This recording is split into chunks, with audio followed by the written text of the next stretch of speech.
Hey guys, the first thing I want to mention is that leveling up will be much easier and faster if you have a high level character already. Having access to blueprints, crafting materials and consumables will make leveling up much faster compared to a completely new player. So if you have just started or are a veteran, let me give you the information for both cases. First, play the campaign until you unlock the crafting station. After you get access to the crafting station and you have a high level character already, try to craft a neural implant as soon as possible. Then unlock in the tech tree the optimization ability here, so now we can reroll enchantments. Go to the modify tab and put your neural implant inside.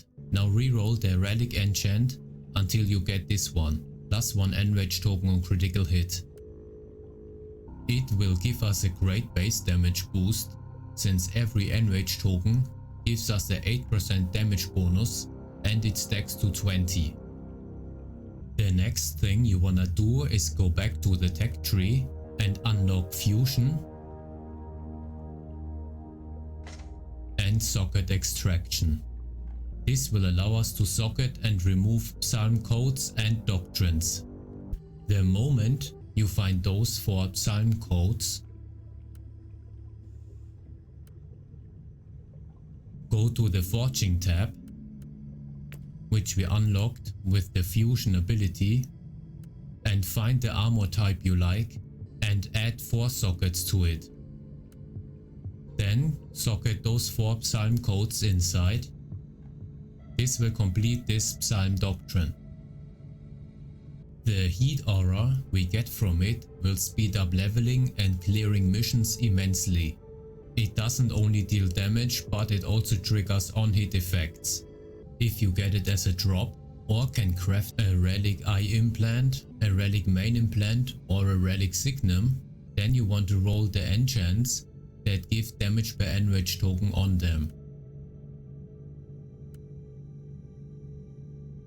It will give you another massive damage boost, but if you are a completely new player, there are still some great things you can do at the crafting station. After you gain the ability to reroll enchants, you can roll plus experience gained on your items. Here is a list on what items can get it, but it doesn't include the new items for the new class yet. After you unlock the crafting station, a little bit later you will unlock the tarot cards. And also the Void Crusade. If you have unlocked them and you want to level faster, you can stop playing the campaign for now and run Void Crusades instead. It will give a lot of XP and loot, especially if you get all the keys and info fragments. But you need void shards for that. If you have a high level character, you might have a lot of them already. But if you don't have any void shards, then go to your mission deployment here and run random missions. If you are a new player, you have to unlock some tarot cards first. So just run the missions according to the reputation you need, which you can see here.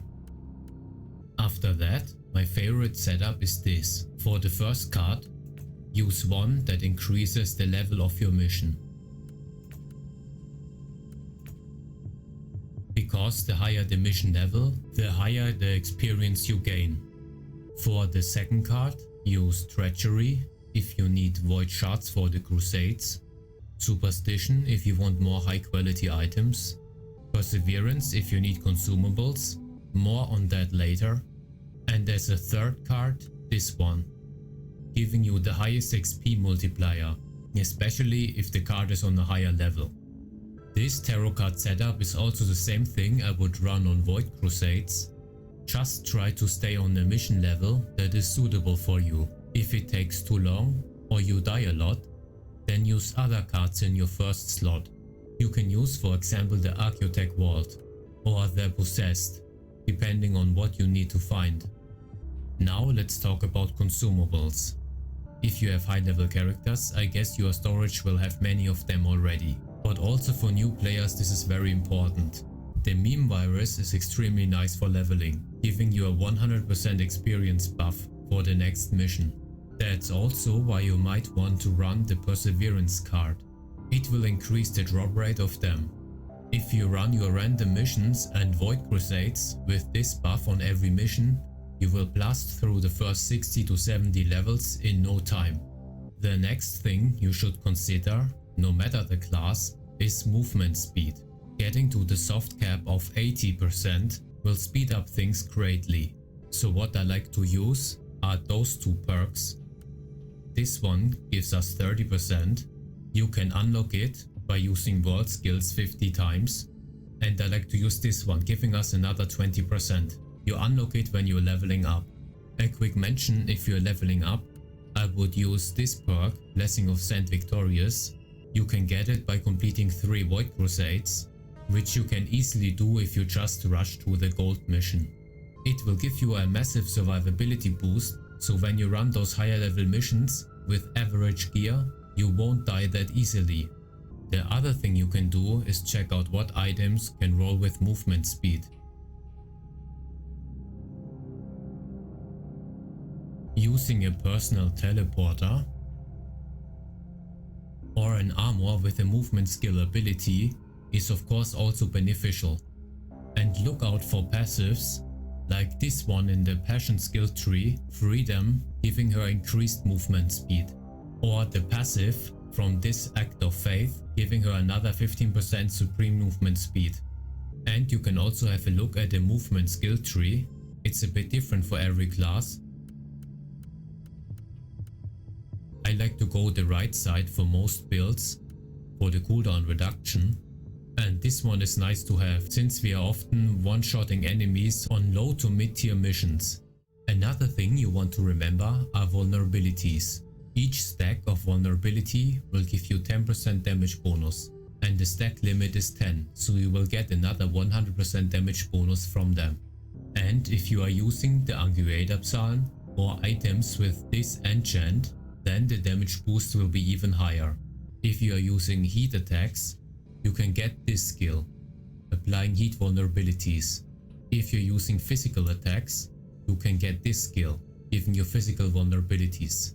If you are using a melee weapon, you can get this skill, applying all kind of vulnerabilities including warp. There's also another choice in the perk section. You can get this perk, it also applies all types of vulnerabilities on critical hit. If you are searching for vulnerabilities in the enchant viewer, you can also find different enchants that will allow you to apply vulnerabilities.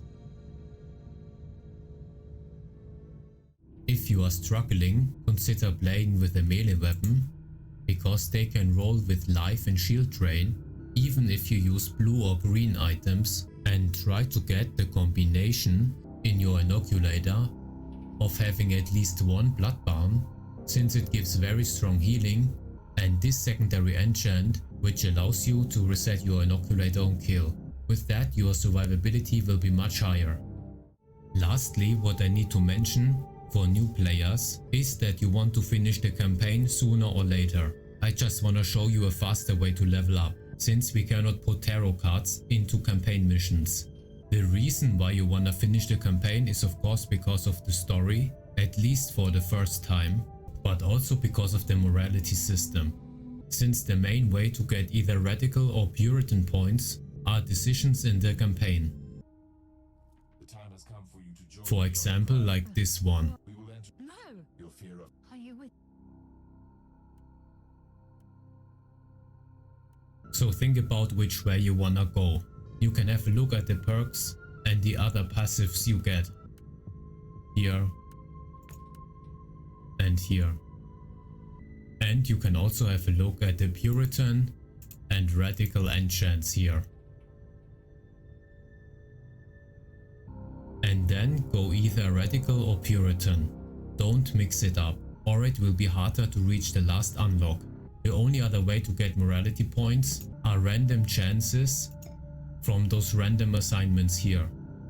They sometimes give you a morality choice where you can gain points. but you only get one assignment per day, so this will be slow. I hope the guide was helpful. Just look out for more upcoming videos. And don't forget to like and subscribe.